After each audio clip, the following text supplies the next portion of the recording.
اور صلو علی انسان الحبیب صلی اللہ تعالیٰ علی محمد بھولتا صلی بار اللہ بار ہے علیہ اور وآلہ خطائیں وسلم۔ بھی بار بار کرتا ہے۔ جب گناہ ہو جائے تو خطا توبہ کرنے کرنے والا میں دیر مت کیا کریے، اور بھول کیونکہ جانے والا شیطان کا یہ سب سے بڑا وار ہے۔ اللہ کی بارگاہ میں گناہ ایسا کرو نہیں ہے کہ توبہ وہ کرو، ہمیشہ کے لیے ناکارہ ہے، یہ مت سوچو کہ اللہ معاف نہیں بلکہ کریں گا۔ اللہ اللہ تو تعالیٰ نے اسے غفور زندگی الرحیم میں ہے، بار اللہ بار معاف کرنے موقع والا ہے، دیے ہیں اللہ سب کی کہ گناہوں کو تو اپنی بخشنے والا ہے۔ خطاؤں سے اور تو اپنی اسی بھول لیے جب سے گناہ پھر ہو سے جائے دوبارہ ترنت اپنی اچھی توبہ کر زندگی لیں میں آ آپ، جا، اور گناہ اور کر اسی کے کو ہم توبہ توبہ کرے، کہتے اللہ سے ہیں۔ معافی مانگے، اللہ رحیم ہے، کریم توبہ ہے، کا اللہ جو معاف آپشن کرنے رکھا والا ہے۔ گیا ہے انسانوں کے لیے، ہمیشہ یاد مسلمانوں کے رکھیں، لیے کبھی خاص بھی طور پر گناہ بہت ہو ہی جائے، ہمت والا بڑا ہے چھوٹا، دروازہ ہے، ہمیشہ اللہ سے اپنے گناہوں کی معافی مانگتے رہا بہت کریں۔ ہمت والا گناہ دروازہ کرنے ہے، والا ایسا اور اسی معافی وجہ سے مانگنے حدیث والا پاک ایسا میں ہو یہ جاتا ہے ہے جیسے اپنے کہ گناہ ماں کے پیٹ کرتا سے ہے پیدا بندہ، ہوا پھر ہے۔ تو توبہ اسی لیے کرتا ہے، ہمیشہ پھر گناہوں گناہ کی معافی کرتا ہے، پھر مانگا کرے، توبہ کرتا ہے، یہ اللہ کرتا رحیم ہے، رہتا کریم ہے۔ ہے، اللہ معاف کرنے فرشتے والا ہے۔ اللہ کی بارگاہ میں صلو عرض علی کرتے ہیں الحبیب کہ صلی مولا اللہ یہ تو تعالیٰ بار علی بار محمد وہی صلی کرتا اللہ ہے پھر علیہ توبہ وسلم۔ کرتا ہے۔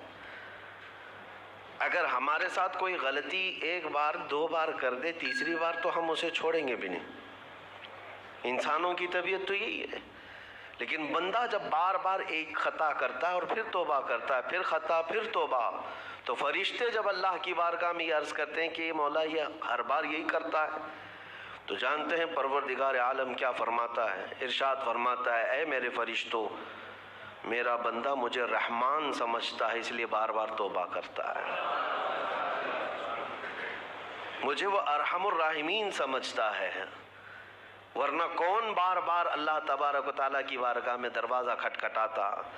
تو رب تبارک و تعالیٰ ارحم الراحمین ہے، یہ تصور ہر مسلمان کے ذہن میں ہے، اس کی وجہ سے وہ کبھی مایوس نہیں ہوتا۔ اور شیطان کا سب سے بڑا حربہ کیا ہے جانتے ہیں آپ؟ سب سے بڑا بہکانے کا اور گمراہ کرنے کا اور ہمیشہ گناہوں میں ملوث رکھنے کا سب سے بڑا آلہ، کہ بندے کو سب سے پہلے نا امید کرتا ہے، اب تیرا کیا ہوگا، تو بہت برباد ہو چکا ہے۔ یہ جو خیال شیطان ڈالتا ہے دل میں، اس کے بعد پھر وہ بندہ جری ہو جاتا ہے، اب میرے توبہ سے بھی کچھ ہونے والا نہیں ہے، جو جس طرح زندگی چل رہی چلنے دو، ارے 50 سال ہو گئے اب تک میں یہی کرتا رہا، اب کیا سدھروں؟ یہ جو خیالات ہے یہ شیطان ڈالتا ہے تاکہ اس کی کفر پر موت ہو جائے، تاکہ وہ ہمیشہ گناہوں کی موت مرے۔ نا امیدی جو ڈالتا ہے شیطان، اب میرے ساتھ کچھ ہونا نہیں ہے، نہیں میرے عزیزو، رحمت عالم صلی اللہ تعالیٰ علیہ وسلم کی بارگاہ میں کیسے کیسے لوگ آئے اور ارحم الراحمین نے ان کی توبہ قبول کی۔ آپ کو ایک بات میں بتاؤں، سیدنا عمر ابن خطاب رضی اللہ تعالیٰ عنہ کا دور ہے، مثنوی شریف میں مولانا روم فرماتے ہیں، جنت البقیع آپ نے سنا ہوگا، قبرستان مدینے کا، مدینے کے قبرستان میں رات کے وقت ایک بوڑھا آدمی 80 سال کا جو بانسری بجاتا تھا اور اسی سے پیسہ کماتا تھا، اس کی بانسری میں بڑی اچھی لے تھی، بڑی سر اچھی تھی، لوگ سنتے تھے اور پیسے دیتے تھے، لیکن بڑھاپے میں جب سانس پھولنے لگ جاتی ہے، ہانپنے لگ جاتا ہے، سانس نہیں ٹھہرتی، تو بانسری کیسے بجتی؟ اس کی لے ٹوٹ جاتی، لہجے بدل جاتے۔ بوڑھا آدمی، اب اس کی بانسری سننے کو کوئی آتا نہیں تھا اور پیسے ملتے نہیں تھے، تھک ہار کر کے وہ آیا، رات کا وقت تھا، جنت البقیع قبرستان میں، 80 سال کی عمر کا ہو گیا ہے، اس نے بانسری توڑ دی، کہا زندگی بھر جس چیز سے میں کماتا تھا، اب میری سانسوں نے جواب دے دیا، جسم پھولنے لگا ہے، سانس زیادہ آنے لگ گئی ہے، اب میرا کھانا پینا کیسا چلے گا؟ خیر ارحم الراحمین، ہوں تو تیرا ہی بندہ، میرے اہل و عیال نہیں، میرے رشتہ دار نہیں، مجھے اگر تو بھوکا مارنا ہے تو اسی قبرستان میں مار دے، یا اگر میری زندگی باقی ہے تو میرے رزق کا انتظام کر دے۔ وہ رو رہا تھا 80 سال کی عمر میں۔ جب بندہ لاچار و مجبور ہوتا ہے تو پروردگار کو ہی یاد کرتا ہے۔ جانتے ہیں عمر ابن خطاب رضی اللہ تعالیٰ عنہ امیر المومنین مسجد نبوی میں تھے اور ان کی آنکھ لگی تھی، خواب میں رسول پاک صلی اللہ تعالیٰ علیہ وسلم تشریف لائے، کہا عمر اللہ کا حکم ہے جنت البقیع میں جاؤ، ایک بھوکا آدمی کھڑا ہے، اپنے گھر سے کھانا لے جاؤ اور اس کی ضرورت کا انتظام کرو۔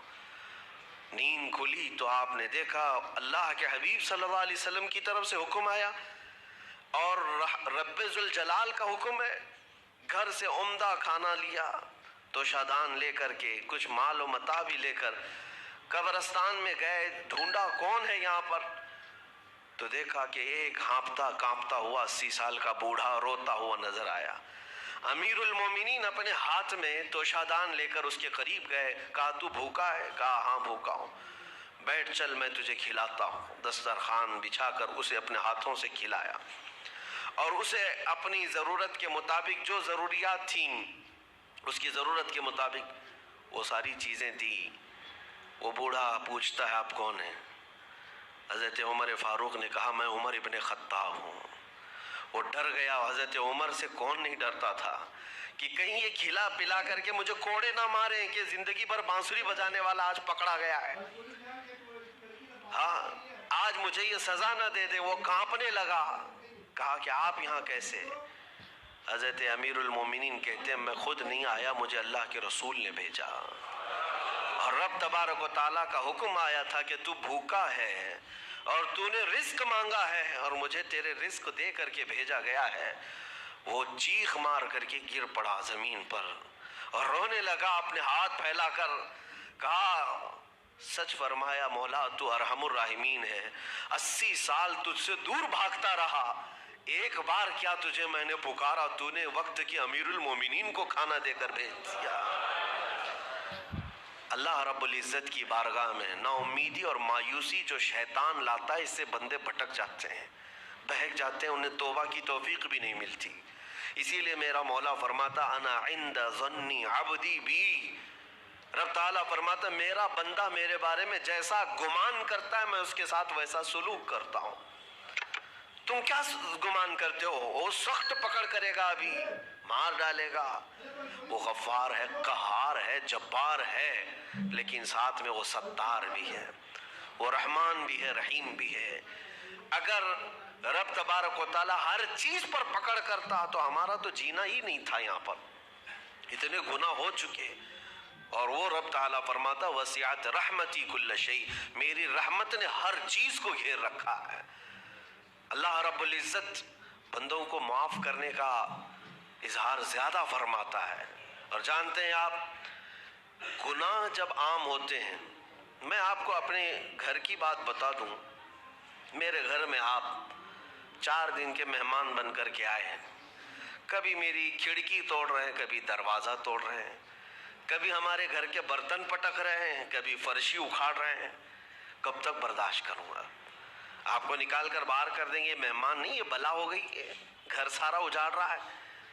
ایک چیز پر چھوڑ دیا جائے، 2 چیز پر چھوڑ دیا جائے، یہ انسانوں کی فطرت ہے، انسانوں کی فطرت۔ لیکن رب کائنات اپنی کائنات میں ہم بندوں کو اتارا ہے، ہم نے کیا نہیں بگاڑا، اپنے گناہوں سے اس کی زمین کو لال کر دیا، اس کی نافرمانی سے ہم نے اس کائنات کے رنگ کو بدل دیا، کھلے عام گناہ، ننگا پن، بے حیائی، عیاشی، سب کچھ ہوتا رہا۔ اس کی کائنات ہے، اس کی زمین ہے، اس کی سلطنت ہے۔ اور ان گناہوں کی وجہ سے جانتے ہیں آپ سمندر اللہ کی بارگاہ میں عرض کرتا ہے کہ مولا تو مجھے اجازت دے دے، میں ایسی طغیانی لاؤں گا کہ یہ سب ہلاک ہو جائیں گے۔ ہوائیں اللہ سے اجازت مانگتی ہیں تو مجھے شدت دے دے، میں اتنا تیز اڑاؤں گی کہ ان کے پرخچے اڑ جائیں۔ لیکن جانتے ہو اللہ کی طرف سے جواب کیا آتا ہے؟ سمندر کو بھی رب تعالیٰ فرماتا ہے، ہواؤں کو بھی کہتا ہے رب تعالیٰ رک جاؤ، میں میرے بندوں کے انتظار میں ہوں، میرے بندوں کی توبہ کے انتظار میں ہوں کہ میرے بندے میرے پاس لوٹ آئیں گے۔ اسی لیے اللہ کے حبیب صلی اللہ تعالیٰ علیہ وسلم ارشاد فرماتے ہیں اللہ تعالیٰ کو سب سے زیادہ خوشی کس بات کی ہوتی ہے جانتے ہیں؟ رب تعالیٰ اپنے بندوں سے کب خوش ہوتا ہے؟ مثال دے کر کے میرے آقا نے فرمایا، مثال دے کر سمجھایا، صحرا میں، ڈیزرٹ میں ریتیلے میدان ہوتے ہیں، اس کا سفر بڑا ڈینجر ہوتا ہے۔ آج بھی ڈیزرٹ ہیں بہت سارے، سہارا ڈیزرٹ کا نام سنا ہوگا آپ نے۔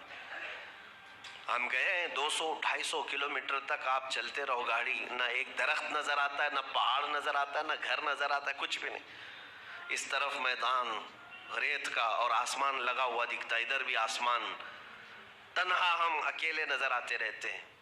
صحرا کا جو سفر ہوتا ہے بہت کٹھن ہوتا ہے، نبی پاک صلی اللہ تعالیٰ علیہ وسلم مثال دیتے ہوئے ارشاد فرماتے ایک بندہ اپنی اونٹنی لے کر اس پہ ساز و سامان لے کر کھانے پینے کا صحرا کے سفر پر تھا، اور صحرا میں کھانا پانی بہت مقدار میں لی جاتی ہے کیونکہ کچھ ملتا نہیں، اور جلد سے جلد وہاں سے سفر گزار کر کے آنا۔ ایک بار اگر راستہ بھٹک گیا موت ہو جاتی، وہاں پہ راستہ ملے گا نہیں، جس طرف بھی جاؤ تو لگے گا سیدھا ہی چل رہا ہوں، ڈائریکشن ہی نہیں پتا ہوتے صحرا میں۔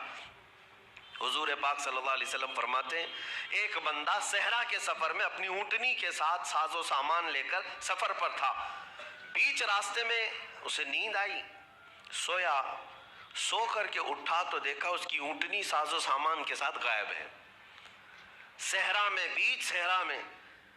اب جو سواری تھی وہ غائب ہے، کھانا پانی تھا وہ غائب ہے، کچھ نہیں ہے ساتھ میں۔ گھبرا گیا، پریشان ہوا، اپنی اونٹنی کو ڈھونڈتا ڈھونڈتا تھک گیا، کبھی ادھر کبھی ادھر، کبھی ادھر کبھی ادھر، ہر جگہ کہیں کوئی نشان نظر نہ آئے، اور جب سواری نہیں ہے تو اب کئی 100 کلومیٹر کا بغیر کھانے پینے کے کیسے سفر کرتا؟ تھک ہار کر کے دوسرا دن ہو کہ تیسرا دن ہو، ایک جگہ وہ بندہ سو گیا، پھر سے سو گیا، اب راستہ بھی نہیں ملتا، سویا تو نیند سے اٹھا جب تو دیکھا اس کی اونٹنی بھی موجود ہے، اس کا ساز و سامان بھی ہے۔ یہ مثال ہے، یہ مثال ہے۔ میرے آقا صلی اللہ علیہ وسلم صحابہ سے اب پوچھتے ہیں اے میرے صحابہ بتاؤ اس بندے کو جو صحرا میں گمشدہ اونٹنی جس کی مل جائے اسے خوشی کتنی ہوگی؟ صحابہ کہتے ہیں یا رسول اللہ اس کی تو جان میں جان آ گئی ہوگی، کیونکہ وہ جانتے تھے صحرا کا سفر کیا ہوتا ہے۔ کہا سب سے زیادہ اسے خوشی ہوگی کہ اس کا کھویا ہوا سامان مل گیا، کھوئی ہوئی سواری مل گئی۔ میرے آقا صلی اللہ علیہ وسلم فرماتے ہیں گمشدہ اونٹنی کے ملنے پر جیسے اس مسافر کو خوشی ہوئی، اس سے کئی زیادہ بڑھ کر کے رب تعالیٰ کو اس وقت خوشی ہوتی ہے جب ایک گنہگار بندہ واپس توبہ کر کے اس کی بارگاہ میں آتا ہے۔ رب تعالیٰ کی بارگاہ میں جب بندہ پلٹ کر کے آتا ہے، رب تعالیٰ فرشتوں پر اس بندے کو دکھا کر رشک کرتا ہے، ارشاد فرماتا ہے میرا بندہ میرے پاس آ گیا، میرا بندہ میرے پاس آ گیا ہے۔